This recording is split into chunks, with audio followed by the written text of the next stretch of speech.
పరిస్థితి చాలా దారుణంగా ఉందని టీడీపీ రాష్ట్ర ప్రధాన కార్యదర్శి మాజీ మంత్రి దేవేణు ఉమామహేశ్వరరావు అన్నారు. కృష్ణా జిల్లా నందిగామ కంచికలచర్ల మండలం బద్దినపాడులో టీడీపీ నేతలతో కలిసి పర్యటించారు. ఎన్నికల ముందు జగన్మోహన్ రెడ్డి చాలా డ్రామాలు ఆడారని, జగన్మోహన్ రెడ్డి స్వయంగా సుబాబు రైతుల పరిస్థితి తెలుసుకున్న చేసింది మాత్రం ఏమీ లేదని తెలిపారు. సుబాబు రైతులను మాఫియా దోచుకుంటుందని, దీనిపై సీఎం ఎందుకు స్పందించడం లేదని నిలదీశారు. నెల్లూరు జిల్లాలో కూడా ఇదే పరిస్థితి ఉందని, వీరన్నిటికీ నందిగామ ఎమ్మెల్యే, మైలవరం ఎమ్మెల్యే సమాధానం చెప్పాలని డిమాండ్ చేశారు.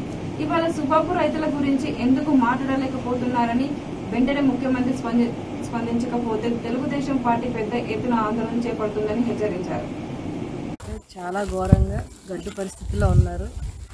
ముఖ్యంగా తెలుగుదేశం ప్రభుత్వ హయాంలో టన్నుకి 3,000 ఇస్తున్న సమయంలో ప్రస్తుత ఎమ్మెల్యే గారు పాదయాత్ర చేసి మరి మేము అధికారంలోకి రాగానే 5,000 ఇస్తామని చెప్పారు. 2 సంవత్సరాలు అయింది, దాని గురించి పట్టించుకునే నాదుడు లేడు. చాలా ఆందోళనకరంగా అయోమయ పరిస్థితిలో ఉన్నారు. అసలు కొనటానికి కూడా దిక్కులేదు.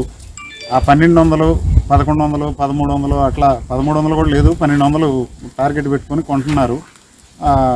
సన్నం ఉంటే ఇంకా 100, 200 తగ్గించడం. దానికి కూడా మరి ఎందుకు చేశారో తెలియదు. ప్రత్యేకించి నందిగామ నియోజకవర్గంలో మా శాసనసభ్యులు ఏదో సమావేశం ఏర్పాటు చేసి ఆపేయండి, రేటు పెంచుదాం అని చెప్పి చేశారు. మిగతా ఏరియాల్లో మాత్రం కర్ర కొట్టుకుంటున్నారు. ఇదేదో వాళ్ళు కావాలని కంపెనీలతో లాలూచీబడి చేసినట్లుగా రైతులు అనుకుంటున్నారు. సుబాబులు, జామాయిల్ రైతుల పరిస్థితి